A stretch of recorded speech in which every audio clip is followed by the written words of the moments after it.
కాబట్టి కొద్ది నిమిషాలు దేవుని మాటలు మనం వినడానికి ప్రయత్నం చేద్దాం. మళ్ళీ కొంత అంతరాయం కలిగింది, అయినా కూడా కొద్ది నిమిషాలు దేవుని మాటలు మనం వినడానికి మనం ప్రయత్నం చేద్దాం. కాబట్టి గమనించండి ప్రియమైన దేవుని బిడ్డలారా, మంచి సమయాన్ని ప్రభు మనకి దయచేశారు. కాబట్టి ఈ సమయాన్ని మనం సద్వినియోగం చేసుకుందాం.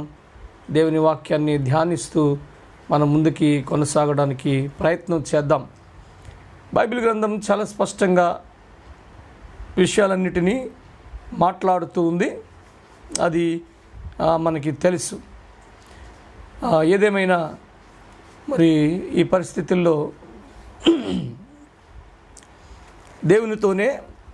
దేవుని యొక్క సన్నిధితోనే మనం ప్రయాణం చేయవలసి ఉంది. ఎందుకంటే దేవుడు లేకుండా మనం ఏమీ చేయలేము.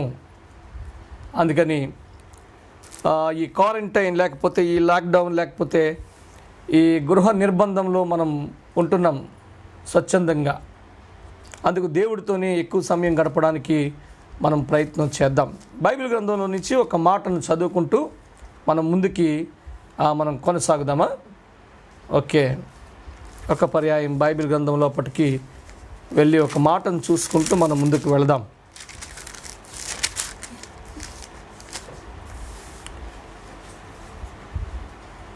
అపోస్తలుడైన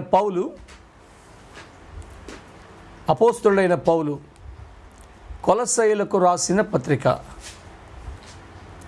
కొలస్సీ అనే ఊరిలో ఉన్న క్రైస్తవ సంఘానికి రాసిన పత్రిక ఇది. అపోస్తలుడైన పౌలు కొలస్సీయులకు రాసిన పత్రిక 3వ అధ్యాయము 1 నుండి 4 వచన భాగాలని మనం చదువుకుందాం ఈ సమయంలో. మీరు క్రీస్తుతో కూడా లేపబడిన వారైతే పైనున్న వాటినే వెదకుడి. అక్కడ క్రీస్తు దేవుని కుడిపార్శ్వమున కూర్చుండి ఉన్నాడు. పైనున్న వాటి మీదనే గాని భూ సంబంధమైన వాటి మీద మనస్సు పెట్టుకొనకుడి. ఏలయనగా మీరు మృతి పొందితిరి, మీ జీవము క్రీస్తుతో కూడా దేవుని యందు దాచబడి ఉన్నది. మనకు జీవమయ్యున్న క్రీస్తు ప్రత్యక్షమైనప్పుడు మీరును ఆయనతో కూడా మహిమయందు ప్రత్యక్షపరచబడుదురు. చిన్న ప్రార్థన, just little prayer. Okay, close your eyes, bow your head. Okay.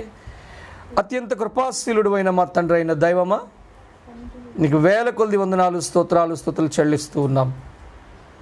ఈ ఉదయకాలం మీ రీతిగా ప్రార్థించే భాగ్యం ఇచ్చారు. దేవ మందిరాలలో ఆరాధించే అవకాశం అయితే మాకు లేదు. కుటుంబంగా మేము కలిసి గృహంలోనే ఈ ఆరాధన కొనసాగించుకుంటున్నాం, గృహ సంఘంగా. అలాగే మీరు ఇచ్చిన జ్ఞానం చేత తండ్రి సృష్టించబడిన ఈ పరికరాలు, ఈ మాధ్యమాలు ఏవైతే ఉన్నాయో వాటి ద్వారా అనేక మంది వారి గృహాల దగ్గర నుంచే ఇలాగో ఆరాధనను వీక్షించే ఆ గొప్ప అవకాశాన్ని కూడా మాకు దయచేశారు. అందరిని బట్టి మీకు వందనాలు. ఇప్పుడే మంచి పాట మేము విని అనేక మంది బిడ్డలు ప్రభువా వారి యొక్క పరిస్థితుల కొరకు, క్షేమం కొరకు ప్రార్థించాం. ఇప్పుడు నీ మాటలు వినాలని ఆశపడుతున్నాం. నీ మాటలు ఉచ్చరించడానికి నేనైతే అర్హుడను కాను, యోగ్యుడను కాను, జ్ఞానహీనుడను, బలహీనుడను, పనికిరాని వాడని. మొదట నాతో మాట్లాడండి, మా అందరితో మాట్లాడి మా ఆధ్యాత్మిక జీవితాలకు అవసరమైన మాటల ద్వారా మమ్మలను హెచ్చరించి తృప్తిపరచి దీవెనలతో మా గృహాలకు పంపించమని యేసయ్య నామమున ప్రార్థించి వేడుకుంటూ ఉన్నాం తండ్రి, ఆమెన్. ఓకే, ప్రియమైన దేవుని బిడ్డలారా, మరి కొద్ది నిమిషాలు మనం దేవుని వాక్యాన్ని ధ్యానం చేద్దాం. ఇక్కడ కొలస్సీయులకు అని వ్రాసి ఉంది. ఆ 1వ అధ్యాయం 1వ వచనాల్లో దాని గురించిన కొంత ప్రాథమిక సమాచారం అక్కడ ఉంది. కొలస్సయిలో ఉన్న పరిశుద్ధులకు అనగా క్రీస్తునందు విశ్వాసులైన సహోదరులకు దేవుని చిత్తము వలన క్రీస్తు యేసు అపోస్తలుడైన పౌలును సహోదరుడైన తిమోతియను శుభమని చెప్పి వ్రాయినది అని అంటారు. కొలస్సయిలో ఉన్న పరిశుద్ధులకు అని అంటాడు. కొలస్సి అనేది ఒక ఊరి పేరు. ఆ కొలస్సయిలో రక్షింపబడిన కొందరు విశ్వాసులు ఉన్నారు. ఆ విశ్వాస సమూహానికి అపోస్తలుడైన పౌలు ఈ పత్రిక రాస్తున్నాడు. అప్పుడు పౌలు దగ్గర ఎవరున్నారు అంటే తిమోతి ఉన్నాడు. తిమోతియు పౌలియు ఆ కొలస్సయి సంఘంలో ఉన్న వారికి శుభమని చెప్తూ రాస్తున్నాడు. ఎవరు వాళ్ళు అనంటే పరిశుద్ధులు అని వ్రాశాడు. పరిశుద్ధులకు అని అన్నాడు. అనంటే ఎవరిని పరిశుద్ధులు అని అంటాం? నిజానికి పరిశుద్ధుడు అనంటే ఒక్క దేవుడు మాత్రమే. ఈ విశ్వం లోపట కానీ ఈ భూమి మీద కానీ మరెవ్వరు పరిశుద్ధులు లేరు. మరి ఇక్కడ పరిశుద్ధులని ఎవరిని మెన్షన్ చేశారు అని కొంచెం మనం ఆలోచన చేయడానికి ప్రయత్నిస్తే, ఈ లోకంలో దేవుడు ఒక్కడే పరిశుద్ధుడైతే మిగిలిన మానవ జాతి అంతా అపరిశుద్ధమైన వారే అని అర్థం. మానవ జాతి అంతా అపరిశుద్ధమైన వారే అయినప్పుడు ఇప్పుడు పరిశుద్ధులు అని ఎవరిని మెన్షన్ చేస్తున్నాడు అనంటే మనం పాపులమే. We are all sinners on this planet. ఈ భూగ్రహం మీద మనందరమీ పాపులమే. అందులో వెసులుబాటు లేదు, సందేహము లేదు.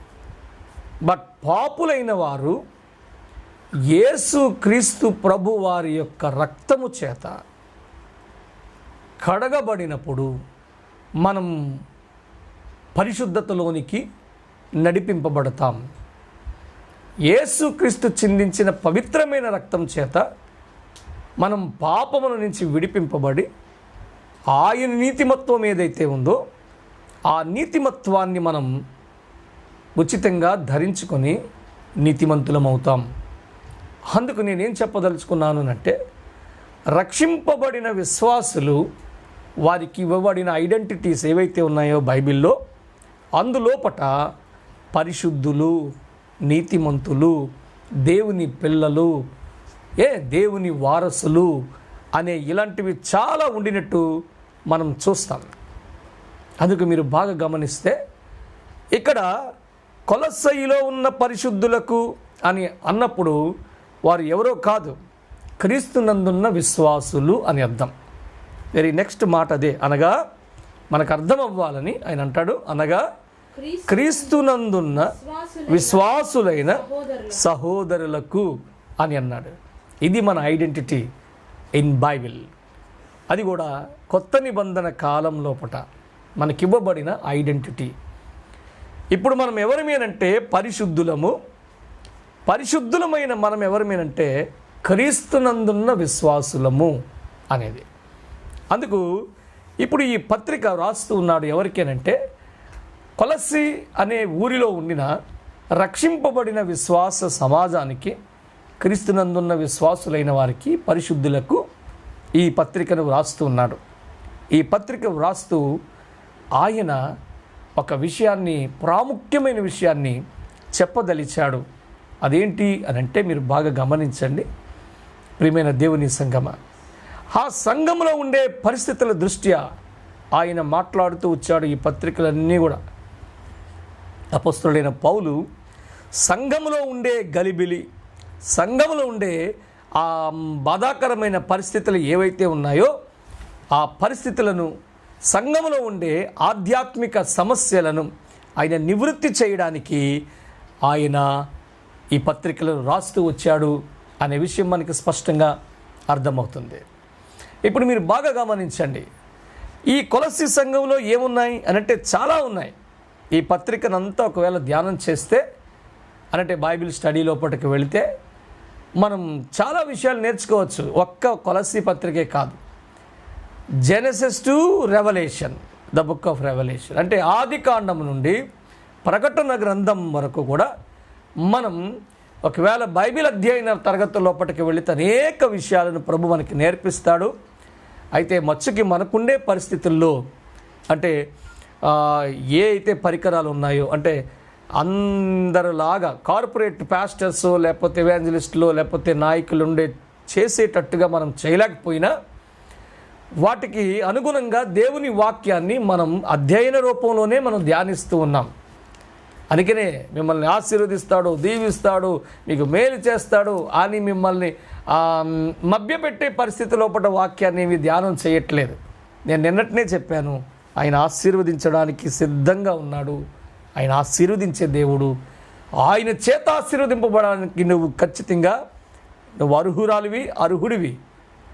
నీకోసం దాచిన మేళ్ళు నీవే, ఖచ్చితంగా నీకు ఇస్తాడు. అందుకొరకు ఏం చేస్తే ఇస్తాడో కూడా ఆ నియమాన్ని, ఆ సూత్రాన్ని కూడా మనం నేర్చుకున్నాం. సరే, ఇప్పుడు మన ధ్యానాంశం లోపల కొలసి సంఘం లోపల ఉండే అనేక సమస్యలు ఏవైతే ఉన్నాయో ఆ సమస్యల్లో ఒక్క సమస్య ఏంటంటే, రక్షింపబడిన కొలసి సంఘములో ఉండే పరిశుద్ధులు, క్రీస్తునందున్న విశ్వాసులైన సహోదరుల యొక్క మనస్సు, వారి చూపు, వారి యొక్క క్రియలు, వారి యొక్క పరిస్థితులు అన్నీ లోక సంబంధమైన వాటిగా, లోకం వైపు చూస్తున్నట్లుగా, లోకంలో ఉండే పరిస్థితుల పైన దృష్టిస్తున్నట్టుగా ఉన్నది. అందుకనే ఆయన ఇప్పుడు ఒకటి మాట్లాడాలనుకుంటున్నాడు. మీరు భూమి మీదే జీవిస్తారు కొంతకాలం, రక్షింపబడిన తర్వాత కొంతకాలం మీరు భూమి మీదే జీవిస్తారు, అందులో సందేహం లేదు. ఎందుకనంటే మనకి దేవుని పిలుపు రావాలిగా, దేవుడు మనల్ని పిలవాలిగా. మనం పిలిచినప్పుడే ఈ భూమిని ఖాళీ చేస్తాం. ఆ మాట దేవుని గ్రంథంలో స్పష్టంగా వ్రాయబడి ఉన్నది కదా. మోషే భక్తుడు ఒకరోజు దైవ ధ్యానంలో ఉండినప్పుడు ఆయన ఒక మాట అంటాడు కదా, నరులారా తిరిగి రండని నువ్వు పిలుచుచున్నావు అని అంటాడు. దేవుడు నరులను పిలిచినప్పుడే మనం ఈ భూమిని ఖాళీ చేస్తాం. సో మనం రక్షింపబడిన తర్వాత కొంతకాలం మన జీవనం ఇక్కడ నడుస్తూ ఉండిన తర్వాత దేవుడి పిలుపు మనకు వచ్చినప్పుడు మనం ఈ భూమిని ఖచ్చితంగా ఖాళీ చేస్తాం. ఖాళీ చేసినప్పుడు ఆయన సన్నిధికి పోతాం. అయితే ఈ లోపు మనం ఈ భూమి మీద జీవిస్తూనే మనం ఎలా ఉండాలో ఒక క్రైస్తవ విశ్వాసికి, క్రీస్తునందున్న సోదరునికి, లేకపోతే రక్షింపబడిన నీతిమంతుడిగా తీర్చబడిన పరిశుద్ధునికి పరిశుద్ధాత్మ దేవుడు తన సేవకుడైన అపోస్తులుడైన పౌలు గారి ద్వారా ఆయన తెలియపరుస్తూ ఉండినట్టు మనం దేవుని గ్రంథం లోపల చూస్తాం. వారు భూ సంబంధమైన వాటి మీద మనస్సు ఉంచారు. అందుకనే ఆయన వారికి ఒక విషయం చెప్పాలని అనుకుంటున్నాడు. ఏంటి అది? మళ్ళీ చదువుదామమ్మా. 3వ అధ్యాయము 1 వచనాల నుండి చదువుదాం. మీరు క్రీస్తుతో కూడా లేపబడిన వారైతే పైనున్న వాటినే వెదకండి. ఇక్కడ ఒకసారి ఆగుదాం. మీరు క్రీస్తుతో లేపబడిన వారైతే అని అంటాడు. మనం క్రీస్తుతో లేపబడిన వారము అనే దాన్ని ఎలా అర్థం చేసుకుంటాం? క్రీస్తుతో లేపబడిన వారంటే అర్థం ఏంటి? ఆయన మరణించి తిరిగి లేచాడు 3వ దినాన. అది పునరుద్ధానము అని అన్నాం. ఆ పునరుద్ధాన దినాన ఆయన లేచాడు అని చెప్తాం. ఆయన ఇక్కడ లేడు, ఆయన లేచి ఉన్నాడు అని దేవదూత సాక్ష్యం ఏదైతే ఉందో దానిని బట్టి ఆయన లేచాడు అనంటే, ఇప్పుడు క్రీస్తుతో కూడా లేపబడిన వారైతే అన్నప్పుడు మనం కానీ ఆ రోజు లేచామా? దీన్ని ఎలా అర్థం చేసుకునాలి అనంటే, నేను వివరాలలోకి సంపూర్తిగా పోలేను కానీ సమయాభావం వల్ల మీకు అర్థమయ్యే రీతి ఒక చిన్న విషయాన్ని మాత్రం చెప్తాను. ఏంటంటే, దేవుని గ్రంథం లోపల ఒక మంచి మాట ఉంది, చదవండి. అపోస్తలుల కార్యములు 2వ అధ్యాయము 38వ వచనం చదువుదామా? ఒక పర్యాయం బైబిల్ ఉన్న వారు తెరిచి మాటలు జాగ్రత్తగా ధ్యానించండి. పేతురు మీరు మారు మనస్సు పొంది, అదిగో పాప క్షమాపణ నిమిత్తము. ఒకసారి ఆగుదామమ్మా. మీరు మారు మనస్సు పొందండి, తరువాత మీరు పాపములు క్షమింపబడ్డాయన్న దానికి మీరేం చేయాలో తెలుసా? బాప్తిజమం పొందాలి అని అంటాడు. నీళ్ళలో మనం మునిగినప్పుడు అది దేనికి సాదృశ్యంగా ఉన్నది అనంటే, అది యేసు మరణం లోపటికి మనం వెళ్ళడానికి సాదృశ్యంగా ఉంది. నీళ్ళ లోపటి నుంచి మనం పైకి లేచినప్పుడు అది దేనికి సాదృశ్యంగా ఉన్నది అంటే ఆయన 3వ దినాన మరణాన్ని గెలిచి పునరుద్ధానం అయ్యాడు చూసారా, దానికి సాదృశ్యంగా ఉన్నది. అందుకు రక్షింపబడిన విశ్వాసి యేసు మరణంలోనికి వెళ్ళి ఆయన పునరుద్ధానం లోపటికి లేవడం అనేది ఉన్నది చూసారా, అది మనం క్రీస్తుతో కూడా లేపబడిన వారమైతే అనే మాటకు అర్థం. అందుకు ఒకవేళ మనం క్రీస్తుతో కూడా లేపబడిన వారమే అయితే పైనున్న వాటినే వెదకాలి. ఇది ఒక గొప్ప మాట. రక్షింపబడిన తర్వాత ఏం చేయాలి? గోళ్ళు గిల్లుకొని కూర్చోవడం కాదు, సంఘములో ఉండే కార్యక్రమాల్లో విరివిగా పాల్గొనడం మాత్రమే కాదు, లేకపోతే మనం రక్షింపబడిపోయాం కాబట్టి ఒక ప్రత్యేకత మనం సంఘంలో చూపించుకోవాలని ఒక మంచి మంచి వస్త్రాధారణ ఆభరణాలు ధరించుకొని సంఘానికి రావడం మాత్రమే కాదు, లేకపోతే మనం రక్షింపబడ్డాం కాబట్టి విశ్వాసుల మీద పెత్తనాలు చేయడానికి కాదు, మనం రక్షింపబడ్డాం కాబట్టి ఒకవేళ సేవకులు సేవకురాళ్ళు అయితే చెప్తాను, కార్పొరేట్ పాస్టర్ముల గురించి రక్షింపబడిపోయాం కాబట్టి వచ్చే కానుకలతో వచ్చే ఏవైతే దేవునికి ఉంటాయో వాటి మీద ప్రభుత్వాన్ని చేయడం కోసం కాదు. రక్షింపబడిన విశ్వాసి ఆరంభం నుంచి దేవుడు పిలుస్తాడు కదా, నరులారా తిరిగి రండి అన్నప్పుడు మనం భూమి ఖాళీ చేస్తాం కదా, అప్పటి వరకు అతడు భూమి మీద బ్రతుకుతూనే ఉండాలి. కానీ అతడి యొక్క మనసు అంతా ఎక్కడ ఉండాలి అనంటే అతడు మనసు భూ సంబంధమైన వాటి మీద కాదు, పైనున్న వాటి మీద ఉండాలి. ఇది ప్రాథమిక విషయం. మనలను మనం ప్రత్యేకంగా చూపించుకోవడానికి కాదు రక్షింపబడిన తర్వాత ఉండవలసినది. మనం రక్షింపబడిన తర్వాత భూమి మీదే బ్రతకాలి, కానీ మన మనసంతా పైనున్న వాటి మీద ఉంచగలగాలి. ఎలా సాధ్యమవుతుంది అని అంటారు మీరు. ఒక దైవజనుడు చెప్పిన మాట నాకు ఈ సమయంలో జ్ఞాపకం వస్తుంది. ఇలా ఎలా ఉండగలుగుతామండి? చాలాసార్లు నేను యవ్వనస్తుల మధ్య మాట్లాడుతూ ఉంటాను. నా పరిచర్యే నాది, నా భార్యది. మేము ఎక్కువ శాతం యవ్వనస్తుల మధ్య పనిచేసాం, ఇప్పటికీ పనిచేస్తున్నాం. సంఘ పరిచర్యలో ఉన్నా, లేకపోతే శిష్యత్వపు తర్ఫీదు కార్యక్రమాలను నిర్వహిస్తున్నా, లేకపోతే సభలలో దేవుని వాక్యాన్ని ప్రకటించడానికి వెళుతూ దేవుణ్ణి ఆరాధిస్తూ ఉండినా, కానీ మేము ఎక్కువ శాతం దేవుని యవ్వన బిడ్డలను దేవుని వైపు నడిపించే పని లోపటే మేము ఉంటాం. ఒకరోజు దేవుని వాక్యం ప్రకటిస్తున్నప్పుడు మనం ఈ లోకంలో ఇంకా కొంతకాలం జీవించాలి, అయితే ఇలా జీవిస్తూనే పాపానికి వేరుగా దూరంగా మనం జీవించాలి అనే విషయం యవ్వనస్తులకి చెప్పవలసి వచ్చేటప్పుడు నాకు ఒక పెద్ద దైవజనుడు నన్ను నడిపించిన సేవకులలో ఒక గొప్ప సేవకుడు చెప్పిన ఒక మాట నాకు జ్ఞాపకం వస్తూ ఉంటుంది. అది ఖచ్చితంగా నేను ఎక్కడ ఉన్నా ఆ మాటని నేను యవ్వనస్తుల మధ్య చెప్తూ ఉంటాను. అదేంటి అంటే, బంగాళాఖాతం అనే ఒక సముద్రం ఉన్నది మా ఇక్కడ ఉండే ఈస్ట్ గోదావరి కాకినాడ ప్రాంతానికి దగ్గరలో. అక్కడ ఉండే ఆ నీళ్లు ఉప్పగా ఉంటాయి. ఆ సముద్రంలో ఉన్న నీళ్ళన్నీ ఉప్పగానే ఉంటాయి. చాలా ఉప్పు నీళ్ళు ఉంటాయి. అంటే ఎందుకు ఉంటాయి అంటే ఉప్పు లవణ సాంద్రత ఆ నీళ్ళ లోపల ఎక్కువగా ఉంటుంది కాబట్టి. అందుకు ఎక్కువగా ఉన్న ఈ ఉప్పు నీళ్ళలో ఒక వింతైన విషయాన్ని మనం గమనించవచ్చు అని చెప్పారు. ఏంటి అది అంటే, ఆ ఉప్పు నీళ్ళలో ఉండే చేప మాత్రం చప్పగా ఉంటుంది అని. అదేంటి? దాని యొక్క శరీరాన్ని సముద్రపు నీళ్ళలో ఉండే ఉప్పు లవణాలు ఏది కూడా తన శరీరానికి లోపటికి పోనివ్వకుండా అది ఉప్పు నీళ్ళలోనే ఉంటూ ఎంత జాగ్రత్త తీసుకుంటుంది ఆ చేప. మీరు బాగా గమనించండి.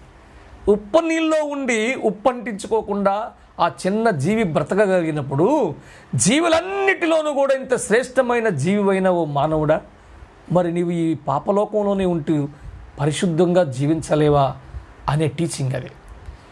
ఇదే విషయాన్ని ఇప్పుడు నేను ఇక్కడ అప్లై చేస్తున్నాను. ఎలాగా అనంటే బాగా గమనించండి.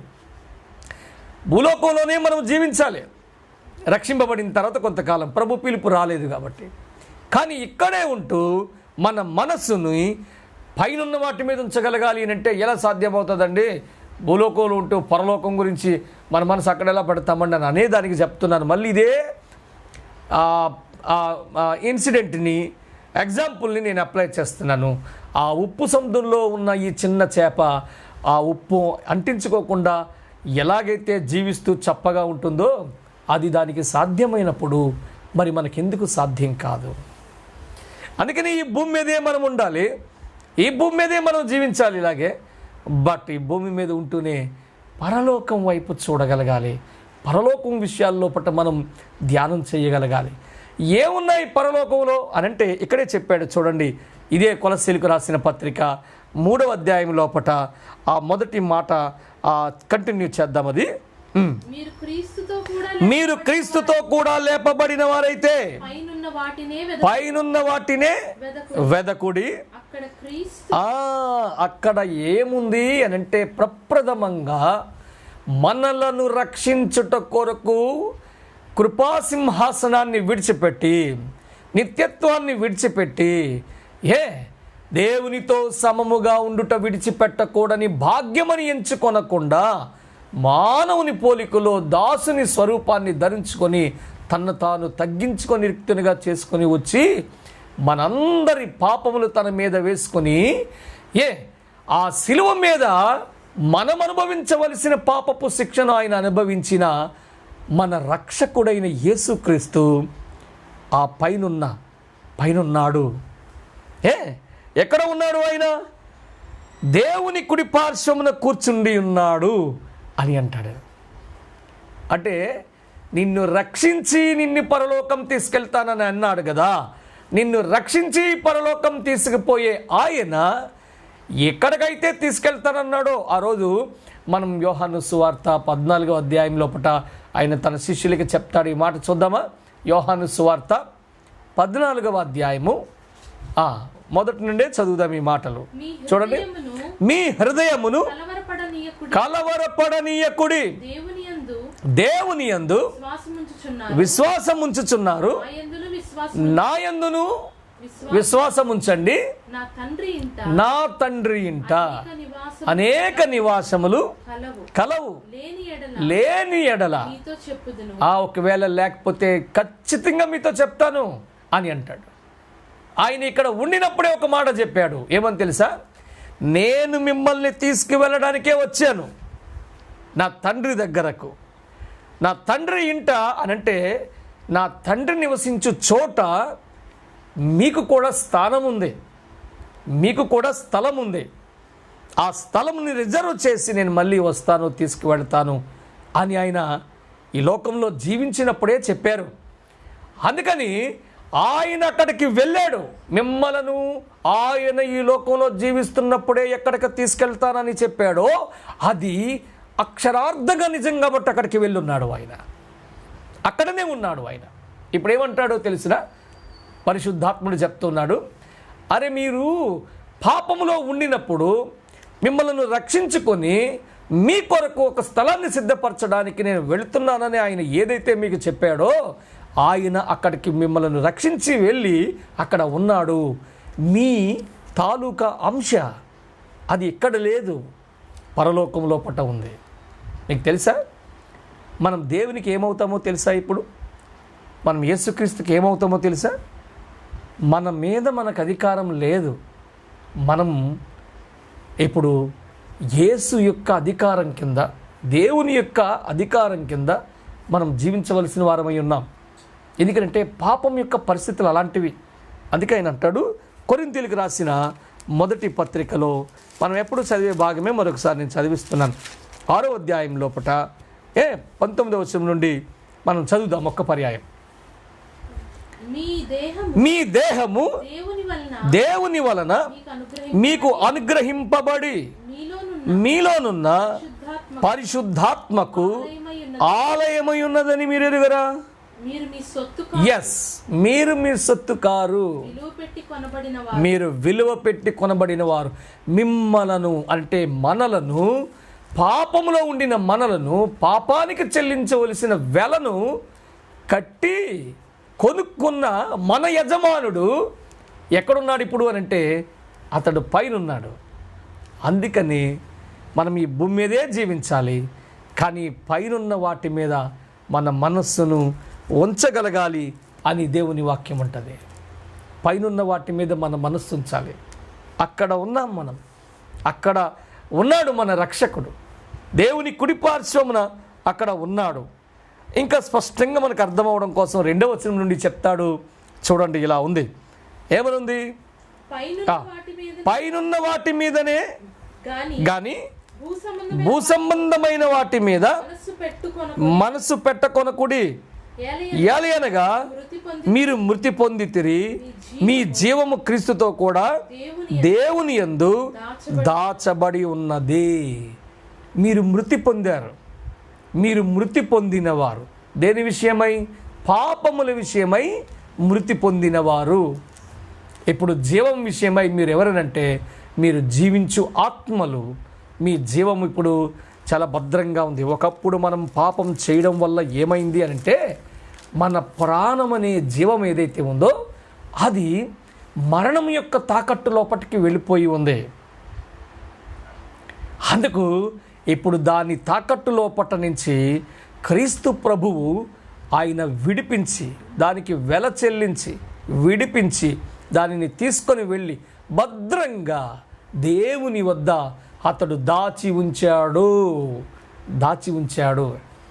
అందుకే ఇప్పుడు మీ ప్రాణములను తీసే హక్కు మరణానికి లేదు. నేనేం మాట్లాడుతున్నానో తెలుసా? భౌతిక మరణం గురించి కాదు మాట్లాడుతుంది. 2వ మరణం అనే నిత్య మరణం గురించి నేను మాట్లాడుతున్నాను. ఈ నిత్య మరణానికి తీసుకుని వెళ్ళే అధికారం మరణానికి రక్షింపబడిన పరిశుద్ధులైన క్రీస్తునందున్న విశ్వాసుల మీద లేదు. ఎందుకనంటే అది దేవుని యొద్ద దాచబడి ఉన్నది అనంట. చూద్దామా అది ఎలా దాచబడిందో? దానికి ఒక మంచి మాట నేను ఇంత క్రితమే మీకు చూపించాను. ఒక పర్యాయం సమూయేలు గ్రంథం దగ్గరికి మనం ఒక పర్యాయం వద్దామా? బైబిల్ గ్రంథం ఉన్న వారందరూ కూడా తెరిచి ఈ మాటలు జాగ్రత్తగా మీరు చూడాలని నేను మనవి చేస్తూ ఉన్నాను. సమూయేలు గ్రంథము, మొదటి గ్రంథం,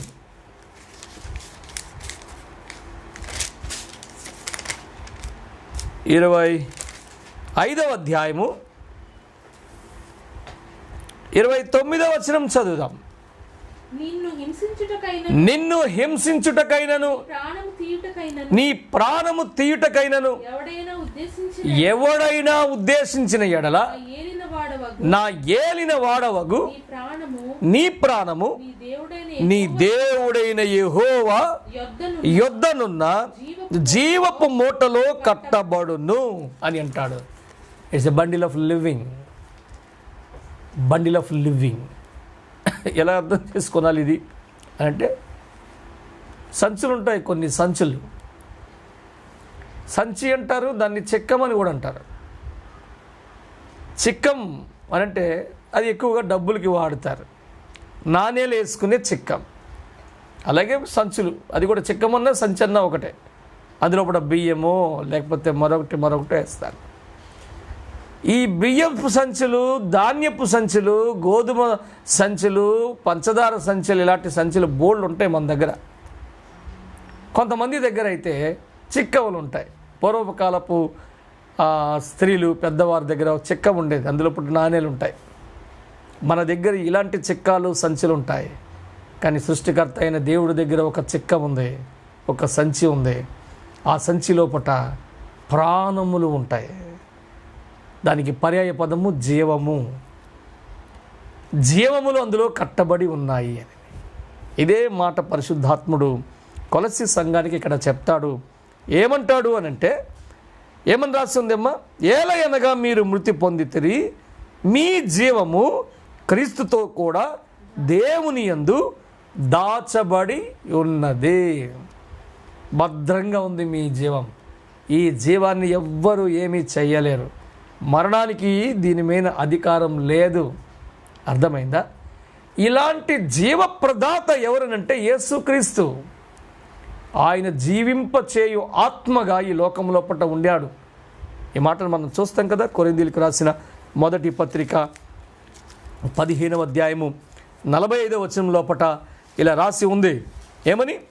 15:45 మొదటి కొరింథీయులకు రాసిన మొదటి పత్రిక. ఇందు విషయమై ఆదామును మొదటి మనుష్యుడు జీవించు ప్రాణి ఆయను అని వ్రాయబడి ఉన్నది. అయితే ఈ మాట బాగా వినండి. కడపటి ఆదాము జీవింపచేయు ఆత్మ ఆయను. ఆయన మనలను జీవింపచేసే ఆత్మగా ఉండి మనలను, మన ప్రాణాన్ని ఆయన రక్షించుకొని దాన్ని తీసుకొని వెళ్ళి దేవుని యందు భద్రపరిచాడు. దేవుని దగ్గరది భద్రంగా ఉన్నది. అందుకు మనలను రక్షించిన యేసు ఇప్పుడు ఎక్కడ ఉన్నాడు అనంటే అతడు పరలోకంలో దేవుని దగ్గర ఉన్నాడు. అందుకనే మనం ఈ భూలోకంలోనే జీవించాలి, కానీ మన మనసు భూసంబంధమైన వాటి దేనిపైన ఉంచకూడదు. ఉంచకూడదు. దేనిపైన మీ మనసు ఉంచకండి.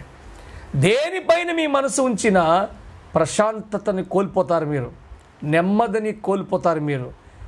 సంచలమైన మనసు కలిగి మీ మానసిక స్థితి మొదట పాడైపోయి, తర్వాత మీ శారీరక స్థితి పాడైపోయి, ఆ తర్వాత మీ ఆర్థిక స్థితి పతనమైపోయి, ఆ తర్వాత మీరు సామాజికంగా కూడా మీరు దిగజారిపోయి, ఇక ఆధ్యాత్మికంగా కొలాప్స్.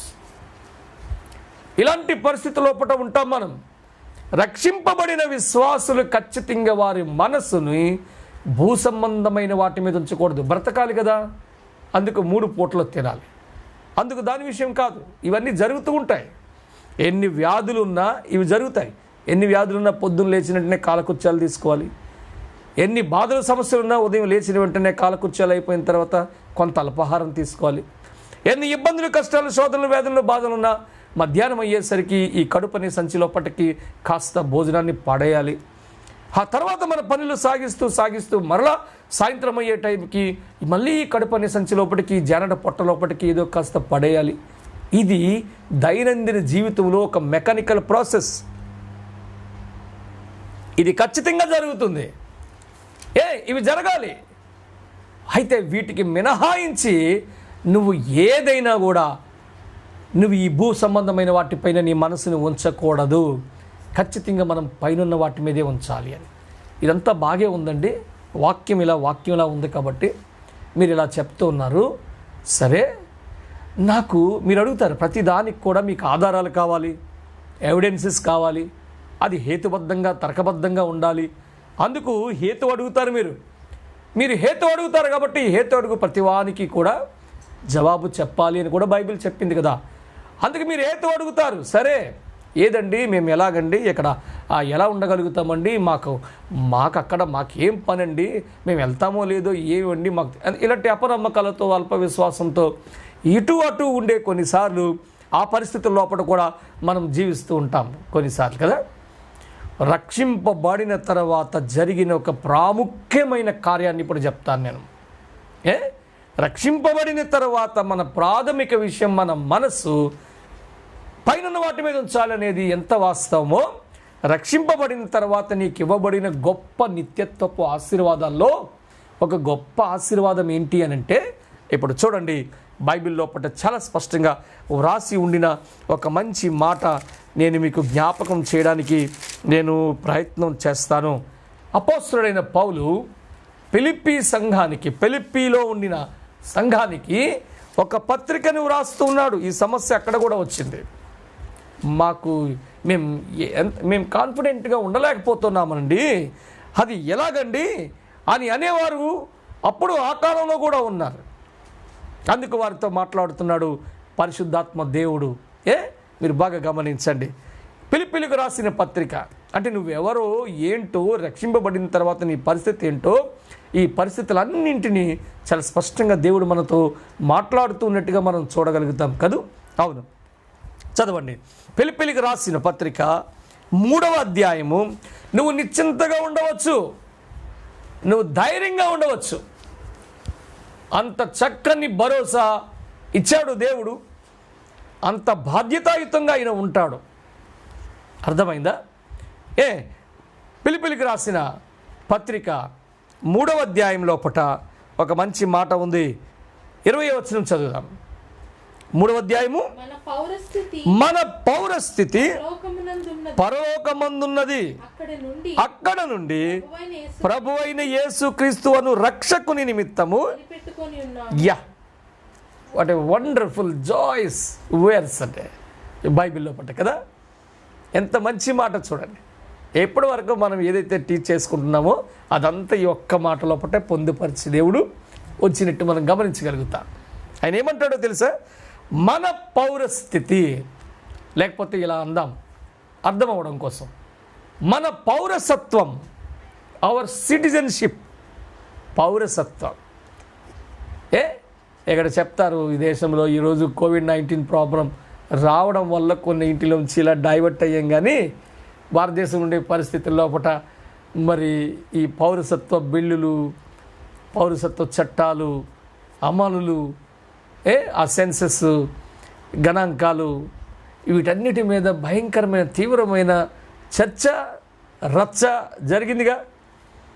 కానీ రక్షింపబడిన విశ్వాసకి ఏ భయము లేదు. ఎందుకో తెలిసిన, మనం రక్షింపబడిన తర్వాత మన సిటిజన్షిప్ ఏదైతే ఉందో, మన పౌరసత్వం ఏదైతే ఉందో, ఇది ఒక అద్భుతమైన గ్రంథం. ఇది భరోసా ఇస్తుంది.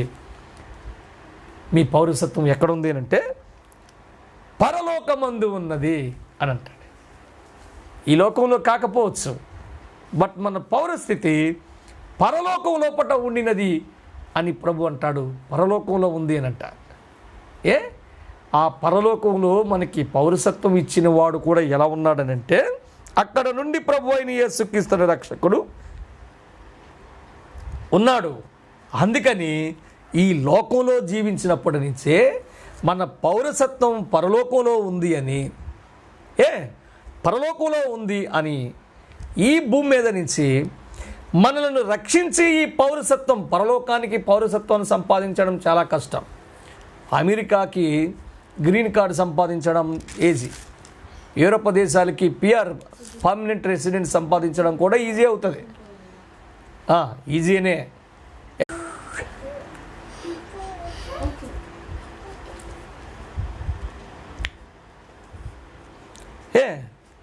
అందుకని ఆ లిమిటెడ్ వీసాస్ H1 వీసాలు ఏవైతే ఉన్నాయో ఈ సంవత్సరానికి ఇన్ని ఇవ్వాలని పెట్టుకుంటారు అమెరికా లాంటి సంపన్న దేశాలు. అందుకని ఆ సంవత్సరానికి అన్నీ తీసుకుంటారు, కొందరికి రాకపోతాయి. మళ్ళీ నెక్స్ట్ ఇయర్ లాటరీ వేస్తారు, కొందరిని తీసుకుంటారు. అలాగా ఈ భూమి మీద నువ్వు H1 వీసాలు లాంటి మంచి ఆ గ్రీన్ కార్డు సంపాదించుకుని, లేకపోతే అక్కడ ఉండి సెటిల్ అయ్యాలని, అక్కడ ఒక ఉద్యోగానికి వెళ్ళాలని, ఇలాంటివి ఏవైతే ఉంటాయో అవి సంపాదించుకోవడం ఈజీనే. కానీ పరలోకానికి పౌరసత్వాన్ని సంపాదించడం అంత సామాన్యమైన విషయం కాదు. అది దేవుడే ఇవ్వగలగాలి, దేవుడే చెయ్యగలగాలి. అలాంటి విషయం కాబట్టే ఆయన పరలోకం నుంచి లోకానికి వచ్చి కార్యాన్ని జరిగించి ఆయన పరలోకానికి మనల్ని తీసుకొని వెళ్ళినట్టు మనం చూస్తాము. దేవుని వాక్యం చాలా స్పష్టంగా మనకి చెప్తూ ఉండినట్టు మనం గమనిస్తాం. కాబట్టి ప్రియమైన దేవుని బిడ్డలారా, మీరు బాగా గమనిస్తే ఈ ఉదయకాల సమయమున దేవుని మాటలు మనం ధ్యానం చేస్తూ ఉన్నాం. ప్రత్యేకంగా ఈ భూమి మీదే మనం జీవించాలి, బట్ ఈ భూమికి మనం వెలుపల ఉండిన పరలోకం వైపు మన మనసును లగ్నం చేసి మనం జీవించడానికి ప్రయత్నం చేయాలి.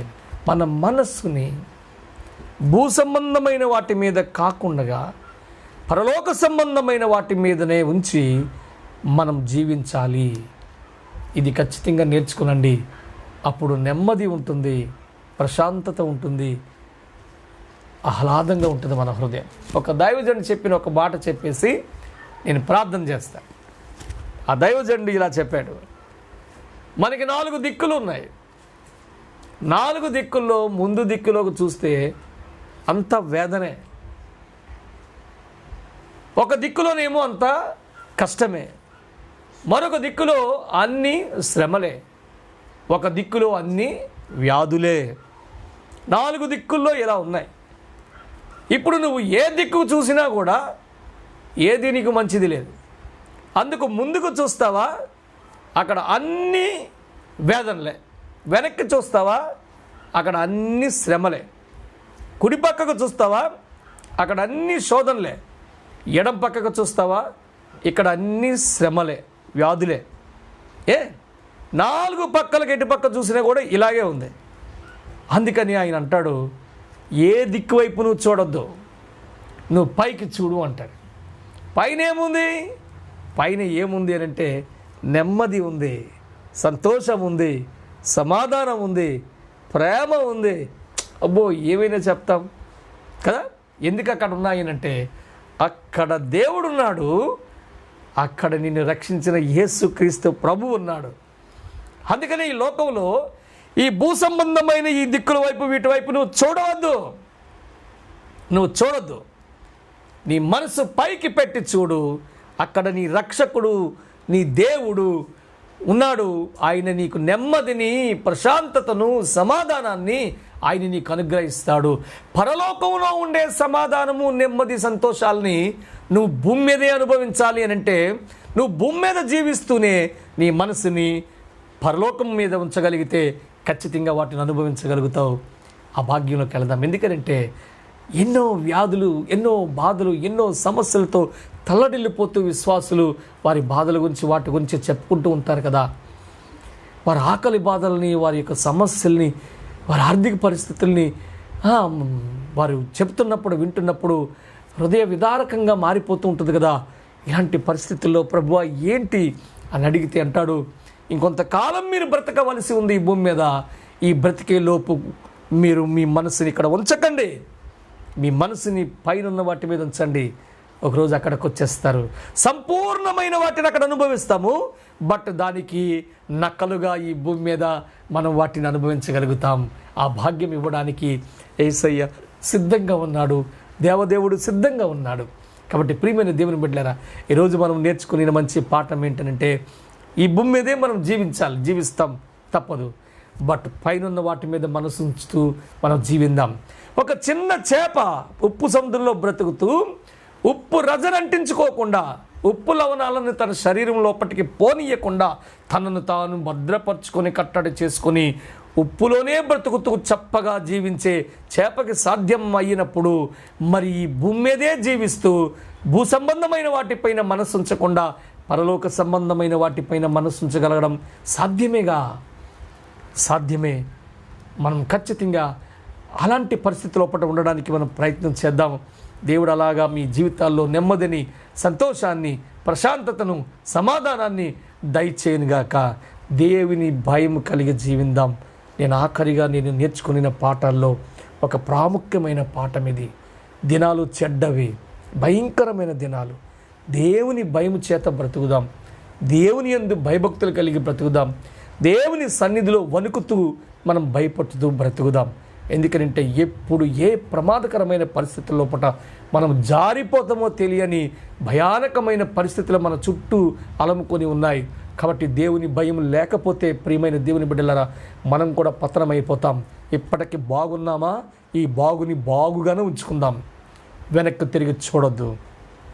ఆయన యందు భయభక్తులు కలిగి దేవుని భయముతో ఆయన సన్నిధిలో వణుకుతూ బ్రతుకుదాం. దేవుడు అలాగ మీ జీవితాలని దీవించునుగాక, ఉద్ధరించునుగాక. ఈ కొద్ది మాటలు దేవుడు దీవించునుగాక. తలలో ఉంచుదాం. చిన్న ప్రార్థన చేసుకుందాం. అత్యంత కృపాశీలుడు అయిన మా తండ్రి అయిన దైవమా, నీకు వేల కొద్ది వందనాలు, స్తుతులు చెల్లిస్తున్నాం నాయన. ఈ పునరుద్ధాన ఆరాధనలో ఈ లైవ్ కార్యక్రమం ద్వారా తండ్రి ఇలాగ మేము నీ సన్నిధిని అనుభవించే భాగ్యం ఇచ్చాం తండ్రి. మాకు అనుకూలంగా లేదు పరిస్థితులు, అయినా ఇలాగ అనుకూలపరిచినందుకు వందనాలు. మా కుటుంబంగానే మేము ఆరాధిస్తూ ఉన్నాం.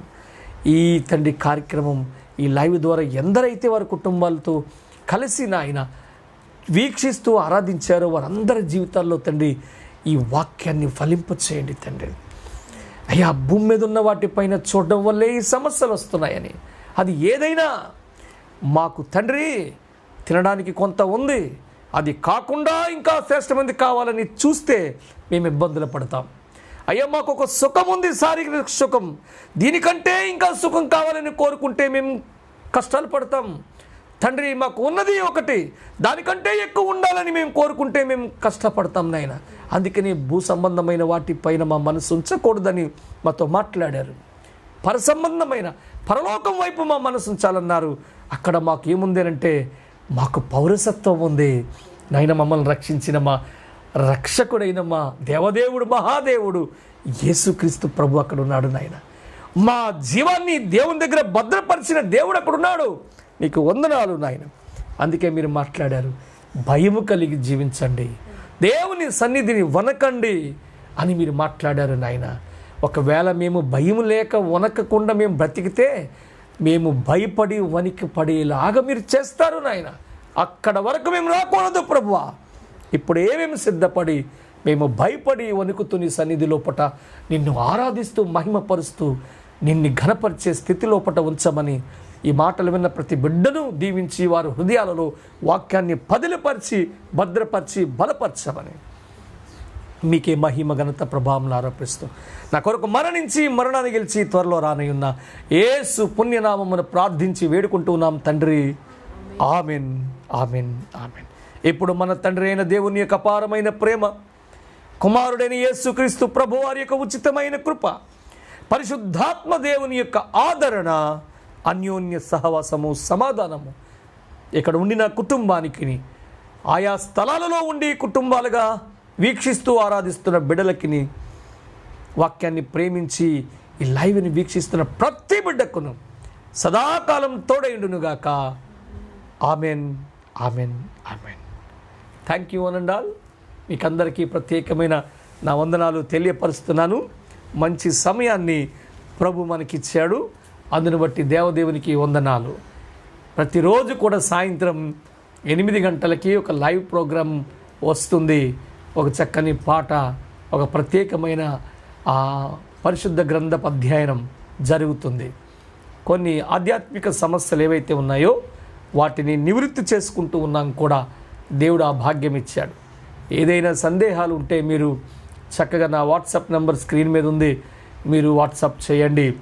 ఇంకా ఇలా చేస్తే బాగుంటుంది, లేకపోతే ఇలా బాగలేదు అనే మీ సలహాలు కూడా మాకు పంపించమని నేను కోరుతా ఉన్నాను. ఇంకా ప్రాముఖ్యమైన విషయం, గృహాలలో పట్టే ఉండి ప్రార్థనలోనే గడుపుతూ ఉన్నాం ఎక్కువ సమయం. కాబట్టి మీ ఏ విధమైన ప్రార్థనాంశమైనా మీరు ఖచ్చితంగా మా వాట్సాప్ నెంబర్కి పంపించండి.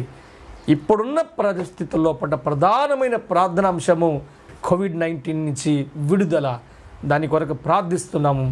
దానితో పాటుగా మీకు ఎలాంటి సమస్య ఉండినా, వ్యాధి ఉండినా, బాధ ఉండినా మీ ప్రార్థన అవసరతను తెలియపరచండి. దాని కొరకే ఖచ్చితంగా నేను, నా భార్య, మా కుటుంబం కలిసి ఖచ్చితంగా మేము ప్రార్థిస్తామని నేను మీకు తెలియపరుస్తూ ఉన్నాను. కాబట్టి రేపు సోమవారం నుంచి ప్రత్యేకంగా పరిశుద్ధాత్మను గురించిన కొన్ని పాఠాలు ధ్యానం చేయాలని నేను ఆశపడుతున్నాను. ఒకవేళ దేవుని చిత్తమైతే దానిని రేపటి నుంచే కొనసాగిద్దాం. మీరందరూ కూడా మీరు రండి. పరిశుద్ధాత్మ అంటే ఏంటి, పరిశుద్ధాత్మను ఎలా అర్థం చేసుకోవాలి, పరిశుద్ధాత్మను గురించి ఉన్న కొంత గలిబిలి, కొన్ని సందేహాలను నివృత్తి చేసుకుందాం. ప్రవక్తలు, ప్రవచనాలు, లేకపోతే అభిషేకము, ఆత్మ వరాలు, ఆత్మ ఫలము, పరిశుద్ధాత్మ కార్యాలు, ఇలాంటి అనేక విషయాలు పరిశుద్ధాత్మను గురించి చర్చించుకుందాం. థియలాజికల్ ఆస్పెక్ట్లో న్యూమటాలజీ అని చెప్పే ఈ భాగం గురించి ప్రత్యేకంగా మనం ధ్యానం చేద్దాం. ప్రభు మనకి ఇలాంటి గొప్ప భాగ్యాన్ని ఆయన ఇవ్వడానికి ఇష్టపడుతున్నాడు. కాబట్టి మీరందరూ కూడా సిద్ధపడి ఈ భాగాలను, ఈ విషయాలన్నింటినీ మీరు ధ్యానం చేయడానికి ప్రయత్నం చేయాలని నేను మనవి చేస్తూ ఉన్నాను. ఖచ్చితంగా గమనించండి. న్యూమటాలజీ అనంటే the doctrine of holy spirit, పరిశుద్ధాత్మను గురించిన అధ్యయనము, లేకపోతే పరిశుద్ధాత్మను గురించిన సిద్ధాంతము అనే విషయాన్ని రేపు సోమవారం నుంచి ప్రతిరోజు సాయంత్రం 8 గంటలకు మనం ధ్యానం చేస్తాం. మీరు సిద్ధంగా ఉండండి. మీరు ఒక మంచి పెన్ను, ఒక పేపర్ పెట్టుకోనండి. మీరు వాటిని రాసుకొనండి. ఏ సందేహాలు ఉండినా కూడా మీరు మరలా వాట్సాప్కో లేకపోతే నా ఇన్బాక్స్కో మీరు ఇన్ఫర్మేషన్ ఇవ్వండి. వాటిని మనం మరలా చర్చించుకుందాం. మన యొక్క గలిబిలిని, కన్ఫ్యూజన్లో నుంచి బయటకు వద్దాం. పరిశుద్ధాత్మ విషయంలో బైబిల్ ఏం చెప్తుంది, స్పెషల్లీ ఒక్క బైబిల్ చెప్పడం మాత్రమే పరిగణలోకి తీసుకుందాం. ఈ బైబిల్ లోపల ఉండే విషయాల నుంచే మనం ధ్యానం చేద్దాం. కాబట్టి గమనించండి, జ్ఞాపకం ఉంచుకోనండి. మండే రేపు సాయంత్రం 8 గంటల నుంచి న్యూమటాలజీ అనంటే the doctrine of holy spirit అంటే పరిశుద్ధాత్మను గురించిన అధ్యయనము లేకపోతే సిద్ధాంతము అనే విషయాలు ధ్యానం చేద్దాం. ప్రార్థించండి, మా గురించి ప్రార్థించండి, మా కుటుంబం కొరకు ప్రార్థించండి. ఈ పరిచర్య ఇంకా శక్తివంతంగా జరగాలి. మా ట్రైనింగ్ ప్రోగ్రాం గురించి ప్రార్థించండి. జాషువా జనరేషన్ ఇండియా పరిధి లోపట మరి ఆండ్రూస్ డిసైపుల్షిప్ ట్రైనింగ్ ప్రోగ్రాం జరుగుతుంది. దేవుని వాక్యాన్ని నేర్చుకోవాలని ఆశ కలిగిన వారికి మేము ఒక చిన్నపాటి కోర్సును తయారు చేసాం. దాని ద్వారా మేజర్ 10 డాక్టరీన్స్ నేర్పిస్తాం. ఇంకా కొన్ని ప్రాముఖ్యమైన విషయాలు మేము అందులోపట మీకు నేర్పించడానికి ప్రయత్నం చేస్తాం. ఈ లాక్డౌన్ అయిపోయిన తర్వాత ఎవరైనా దేవుని వాక్యాన్ని నేర్చుకోవాలని ఆసక్తి కలిగిన వారు ఖచ్చితంగా స్క్రీన్ మీద ఉన్న మా వాట్సాప్ నెంబర్కి మీరు మెసేజ్ చేయండి. ఖచ్చితంగా సమాచారాన్ని మీకు అందిస్తారు. మా టీం మెంబర్స్ ఉన్నారు, మా ఫ్యాకల్టీస్ ఉన్నారు, వాళ్ళందరూ మీకు కనెక్ట్ అవుతారు. కలిసి మనందరం కూడా దేవుని వాక్యాన్ని చర్చించుకుందాం, నేర్చుకుందాం. అంతవరకు దేవుడు మిమ్మల్ని దీవించి ఆశీర్వదించును గాక. God bless you all. Thank you one and all. Praise the Lord. Okay.